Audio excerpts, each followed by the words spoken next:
And we're back with more News Talks Saga 960. So very glad you could join us on this edition of the Mark Petroni Show. Well, I guess the mayor of Ottawa is none too pleased. I mean, here comes Canada Day, and sure enough, there are bound to be people in Ottawa protesting. And we all know how much Jim Watson loves protesters. We saw his terrible performance during the convoy protests, in which he referred to the protesters in the same type of terrible terms and wrongful terms and hurtful terms in certain cases, as Trudeau did and as much of the media did. So he just bought into the idea that these were arsonists and Nazis and white supremacists. And he's at it again, warning people coming to Ottawa that if you're coming to protest, well, the long arm of the law will be extended to you. So you'd better watch yourself. And I know Benjamin Dichter is afraid. He's just shaking in his boots in terms of anything that Jim Watson says. Like I was telling you before the start of the interview, this is a guy who obviously got stuffed into one too many lockers in high school and now has to be Mr. Tough Guy. Welcome to the show once again, Benjamin. Yeah, I think he's upset that he's not welcome at Pride because everybody looks at him as a creepy old man. And so he's projecting and lashing out at everybody else. I think that's what's going on. Maybe I should try putting on some nipple rings and let's listen to Mayor Watson talk a little bit about what he has in store for anybody coming to Ottawa. Whoa, let's hear it. I'm excited. Won't be intimidated by any group that plans to disrupt the celebrations. Yeah, look how intimidated he looks. He's shaking and reading. Activity by anyone. Residents and visitors have questions about transit services, road closures, crowd control, parking, and many other aspects of No, they don't. He's lying. Answering today. Getting around downtown on Canada Day will be more complicated than usual this year. And it's all your Residents fault. are encouraged to plan ahead and to expect delays. Roads will be monitored in the days before The and perpetual after victim. and extra street closures. Even when there's no will be in boogeyman, place he's the on victim. Canada Day. Our citizens and the residents of Canada are not going to be bullied, and they're not going to be dissuaded from coming down and celebrating this beautiful country we call Canada. Wait a minute. It was the government that declared the emergencies law. That's right. You know, they're the ones who declared martial law. They're the ones who brought out the mounted police to trample old people with walkers. I mean, if anybody was doing the bullying, it was the authorities. But let's listen to the rest. Well, hold on. And it was him too, because he brought in a state of emergency in Ottawa because of the bouncy castles, I guess, intimidated him. Or the fact, Watson, that we were doing your job by feeding the homeless while they sat there and just snarled at everybody.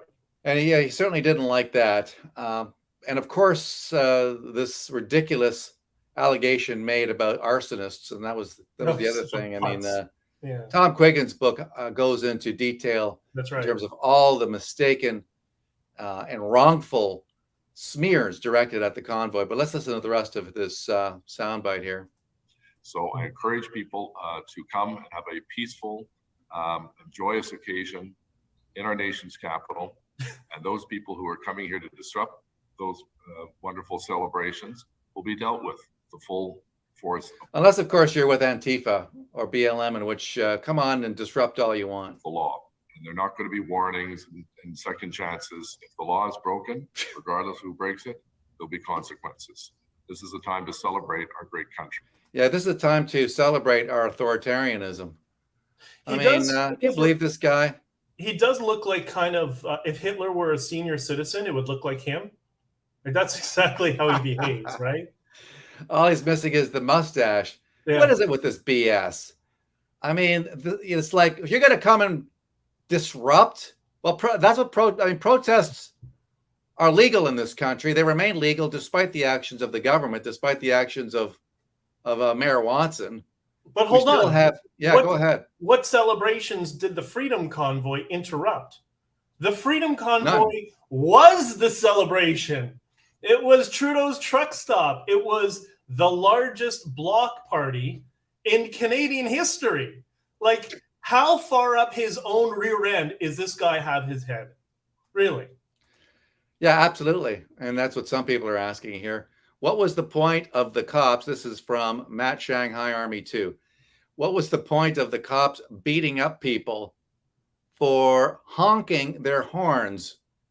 Apparently, all that honking was driving those poor people in Ottawa just completely up the wall. All those civil servants. Can I just clarify something about the honking? Because I was there, unlike Watson, who was hiding in another part of the city like a friggin' coward.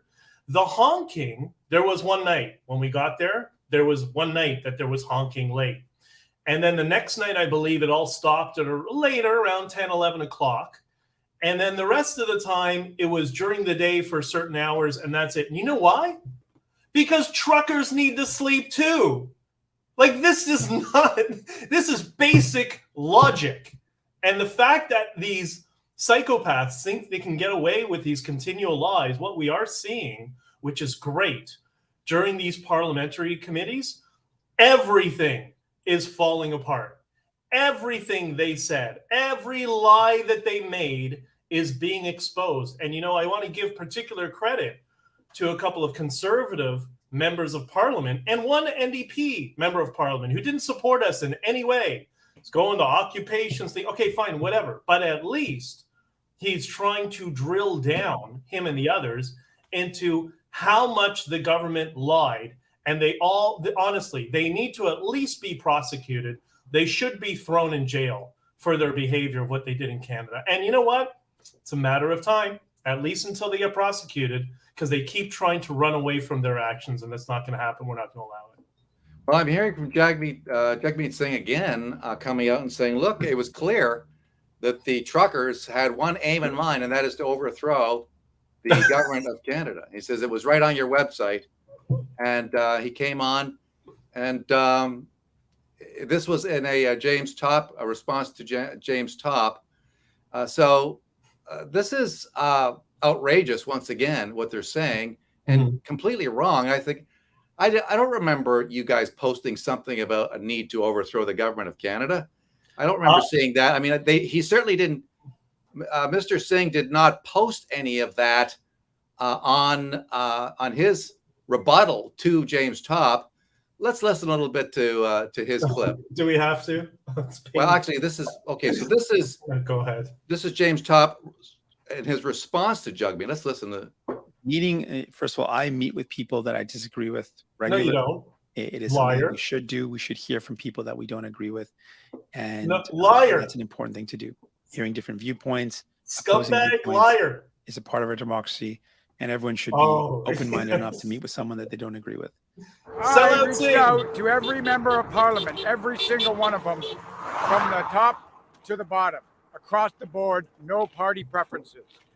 I was able to achieve a meeting with some of them, and that was done because their constituencies reached out to them and asked them to come and see me when I arrived in Ottawa. That's how it worked.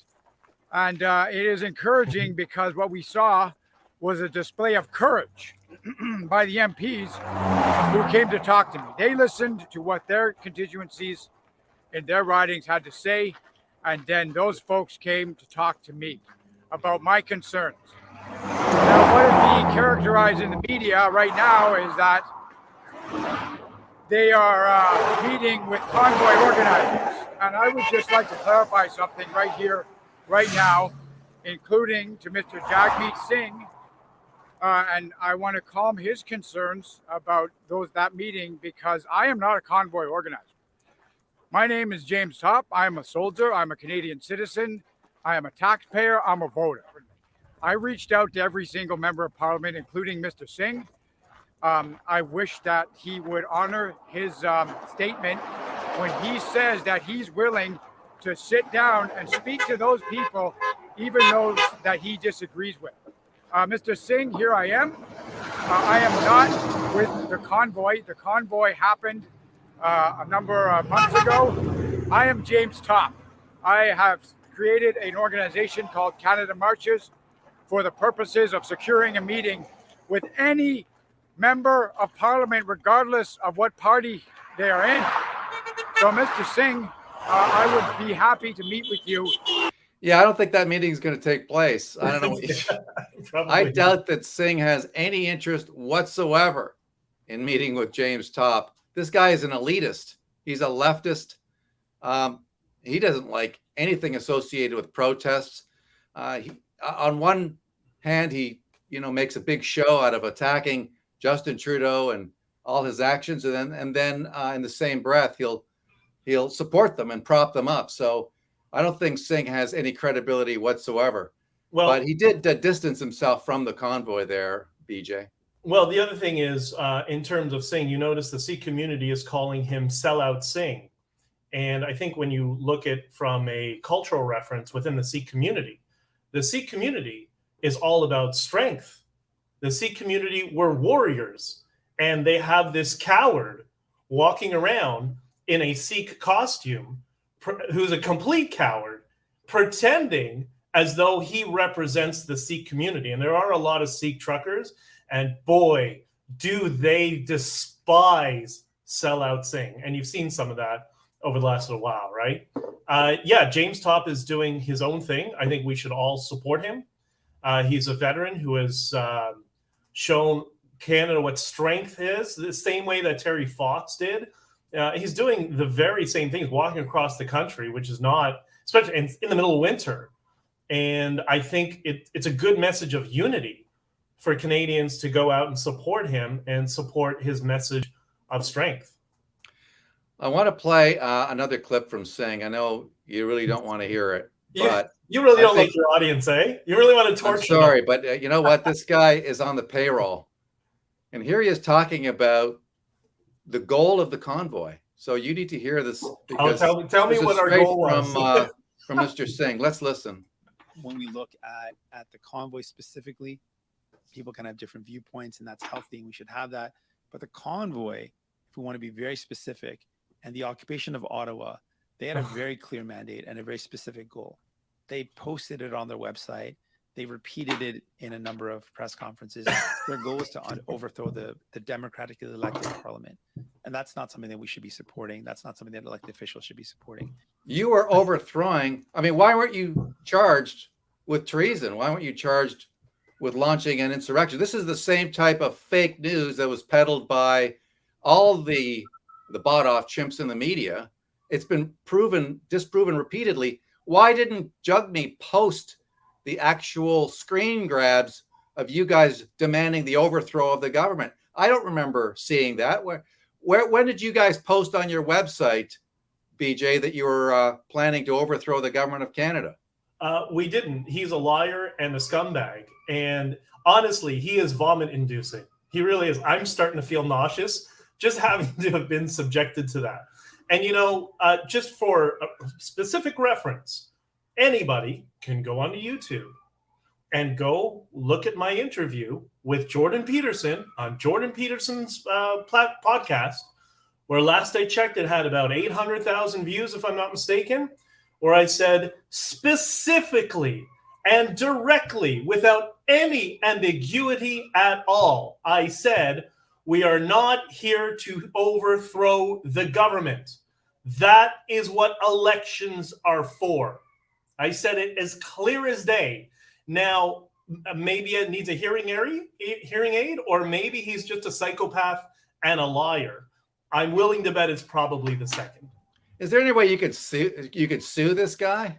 I mean, he's in the public arena. He's saying these things which are patently false. He continues to peddle the same lies that were peddled repeatedly and discredited repeatedly. I mean, surely there must be some way to push back legally against what this slimeball is saying. Well, he has parliamentary immunity when he is in the chamber, but a lot of them have been quite sloppy with their rhetoric and where they say certain things. And we have a whole long list of people who are representatives, people in the media, who were quite defamatory in their statements, and they were not doing it in places where they had parliamentary protection. So I encourage people to go to www.honkingforfreedom.org, and there will be some surprises for them in the near future. And here's a message from your colleague, Daniel Boardman. Unlike the Canada Day protests last year, with the explicit goal of ending the nation state of Canada, which he supported. Yeah. Right. So when you've got the likes of Antifa and BLM and those types apparently that's not a problem. But when the convoy stages a peaceful protest, well, he takes it upon himself to declare that this is an insurrection backed probably by Russia and white supremacists and Nazis. I mean, it just never stopped with these people. But one thing is for sure is that the convoy continues to live rent free in their head. I mean, that must give you some sense of satisfaction. Oh, it's brilliant. Every time they get upset, I love it. It's they cannot give it up. But yeah, this is the clown world of the ideologically subverted radical left, where if you hate Canada, you're a patriot. But if you're patriotic and you love your culture, then you're the enemy. Like this is what's inside their head. It's completely nefarious, and it's all built on a house of lies. And your little mayor there, Jim Watson, is a prime example of it. I mean, these are the scummiest people of our society. And you see a lot of them in politics. And that's who's running the show right now, or at least they think they do. It's interesting. I think what the convoy did achieve is it did scare a lot of them, because I think they realized that, oh, hey, maybe we're not completely in charge here. Maybe the voters and the Canadian citizens are in charge. And I think you're going to see a lot of that sort of messaging coming from the new wave of politicians who ultimately are going to replace all of these extremists, because we all know Jagmeet Singh's political career is over. He'll be out in the fall as the NDP gets rid of him and wants to go back to some values that maybe I disagree with, but maybe they have some Canadian values they want to support. I know there is, because I've spoken to many people within the NDP during the Freedom Convoy who were supporting us, and in the Liberal Party as well. So I think we're at that. That's why I also say there is no protest this weekend. They keep trying to build this boogeyman. Anyone who tells you it's a protest, you can go search Ray Epps on Twitter. There's no protest. What there is this weekend is many celebrations across Canada. And what are we celebrating? We're celebrating the end of the blackface era of politics in Canada, which is upon us. It's not going to be tomorrow. It's not going to be this month, but it's going to be over the next 6 to 10 to 12 months. We're going to see an end to it. And we've seen it already as they've become jokes all over the world. BJ Dichter joining us on Saga 960. We're talking about the ongoing impact of the convoy, because these guys haven't stopped. The critics, the people in government, the leftists, they haven't stopped attacking you. I mean, they continuously try to put a wedge between the convoy and Canadians. So they're trying to establish that you guys are extremists and Canadians are over there, the convoy is over there. The media, the politicians who hated the convoy from the start, hated what it stood for, which is freedom and basically patriotism and love of country.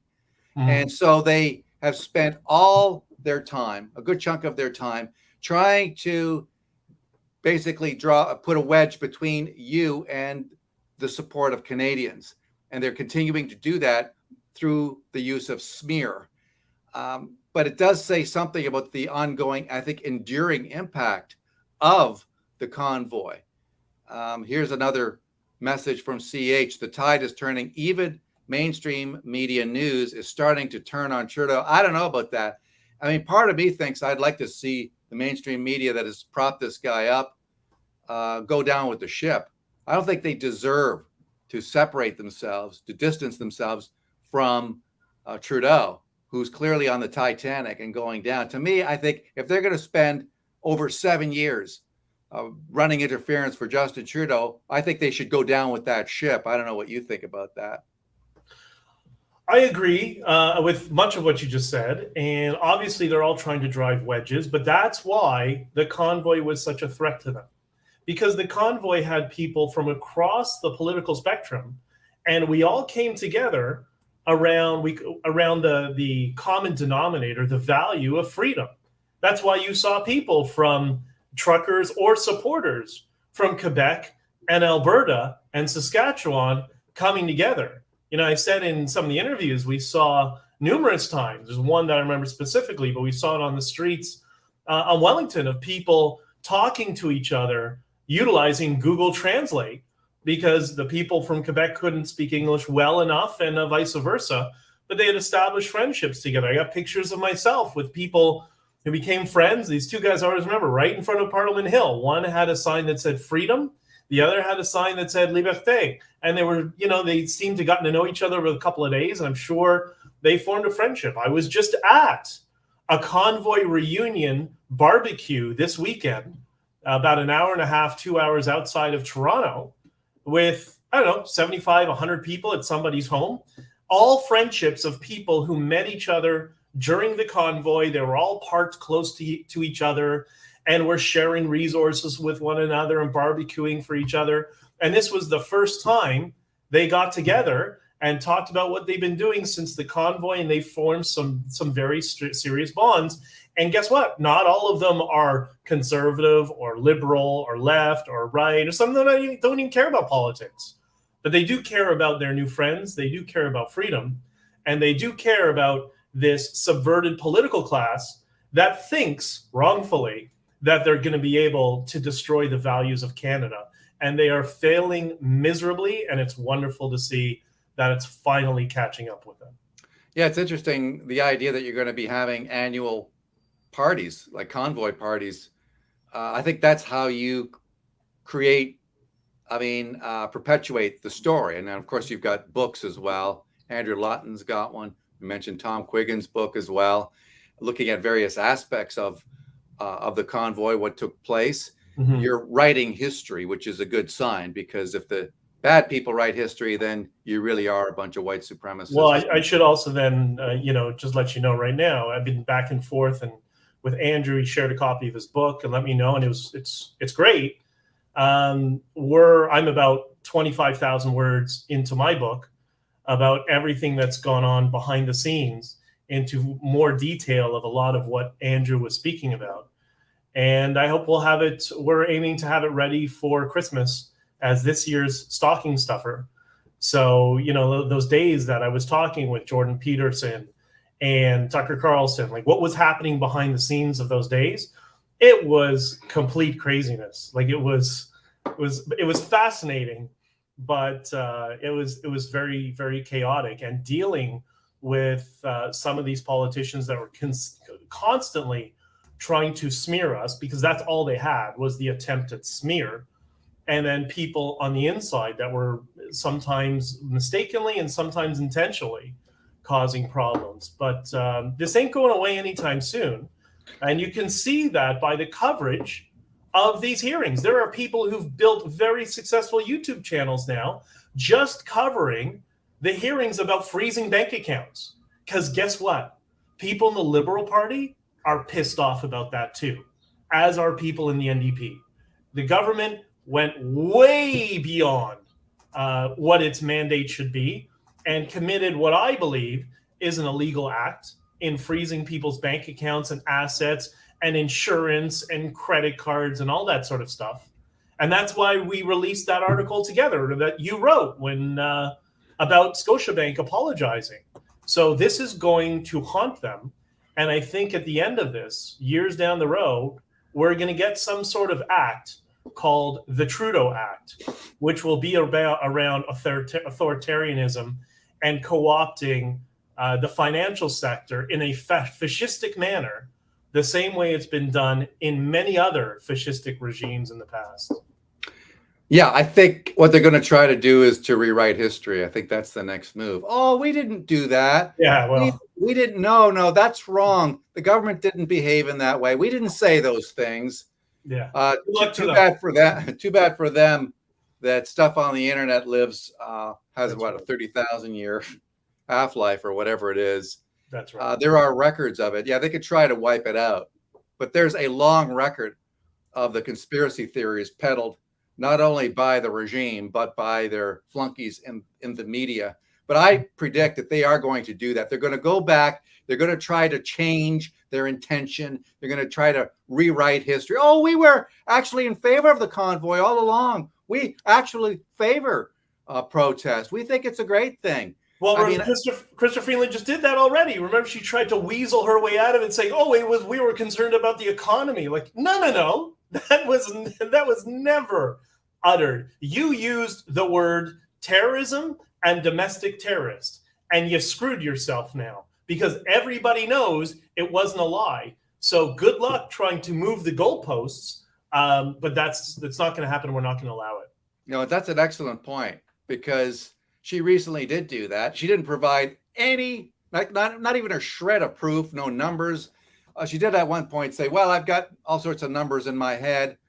I can't imagine what that looks like. But yeah, all of a sudden it was about the economy. That's what it was. You were destroying the economy. Well, in fact, the opposite is true. I mean, if you look at what actually took place, I think if anything, you boosted the local economy. I know there was a number of stores that were glad you were there. You conducted yourself with respect for your surroundings, unlike these fascists with BLM and Antifa who would have trashed the place and got all sorts of support from the media. You, in fact, conducted yourself with respect. You did anything but, which I think actually drove them crazy. I think the fact that you handled yourself the way you did probably irritated them more than anything because they wanted you guys to wreck the place so they could point and say, there, you see, we told you they were bad, but you never did. And I think it made them angrier. And now you see Jim Watson, coming out saying, we've got our eye on you. If you're coming over here to raise hell. What a horrible little man. Yeah, they were desperate for violence. They were trying to do everything they could to irritate and anger the truckers. But what they forgot is, firstly, for when politicians talk about small business, guess what? Guess who's small business? Truckers are small business. And it's such an overly regulated industry that, our central casting impression of what a trucker is the complete opposite of reality. Truckers understand procedures and systems and regulations and how to follow them, safety regulations, all that sort of stuff. So they thought, in their worldview, a trucker is central casting. They didn't realize they're dealing with responsible small business owners who were not going to take the bait. And, we also had people like Jordan Peterson and others doing videos and just telling people, we support you and just don't take the bait. The radical extremists, the communist activists, however you want to describe them, are going to try to do everything they could to agitate. Remember when Justin Trudeau put on that black balaclava and walked through the audience, through the crowd with a Confederate flag? Like, it's Canada. We didn't have the Confederacy here. And everybody shouted him out and threw him out, said, get out of here. Well, it's because that's the type of people you're dealing with. You're dealing with regular, educated, middle-class people who these politicians are completely out of touch with. That's why they have this impression of what truckers and the trucking industry is, because people like Christopher Freeland have been educated by the movies. I mean, when you look back, and I know the book is going to come out, and we're all looking forward to it. I mean, I think Andrew's book does what it's intended to do, which is 100%. to look at what happened. Yeah. But we need to, I think if we're looking for like a forensic look at the in and out of what happened in a great deal of detail, your book is going to have that. And is there anything that you might have done differently? I mean, a lot of this had never happened before. I mean, we've never seen anything of this magnitude in Canada. You were breaking new ground. You and the rest of the convoy organizers, and of course the truckers themselves, you guys were breaking ground. Do you ever look back and go, you know what? It was great. We did what we needed to do. I wouldn't change a thing. Or maybe I would have done this differently. Do you have those types of thoughts at all?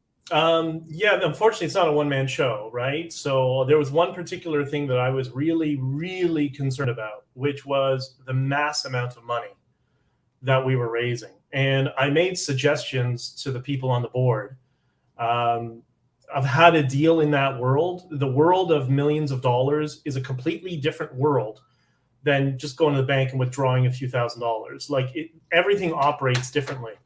And I was doing everything I could, because we had some people who suggested they would help and they would fly on a private jet, come in and explain, how to avoid what I believed the government would do, which it did ultimately in terms of, let's say it's financial policy specific to the convoy.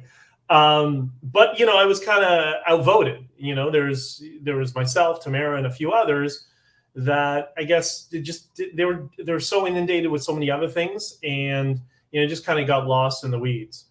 I'm not embarrassed about anything we did. Yeah, were there mistakes? Yeah, I guess. I mean, I'll discuss a lot of that in the book. I'll go into more detail. Specifically, we hear politicians now starting to say they were with us the entire time.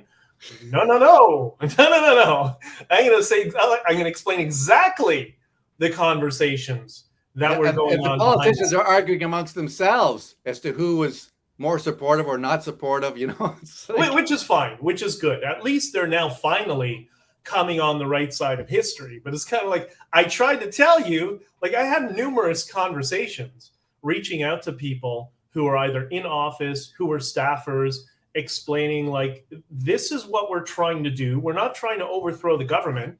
And I would suggest this might be beneficial to you, but that's up to you. You're not in charge. What we need is the government to end the mandates and end the passport apps, which they haven't done yet. At least the federal government has. All the provincial governments, if you notice, they all folded, right? So we still got to go to our final objective. But I think now at this point, this is why I tell everybody there's no protest, because the convoy did what it was supposed to do. We realized that in retrospect.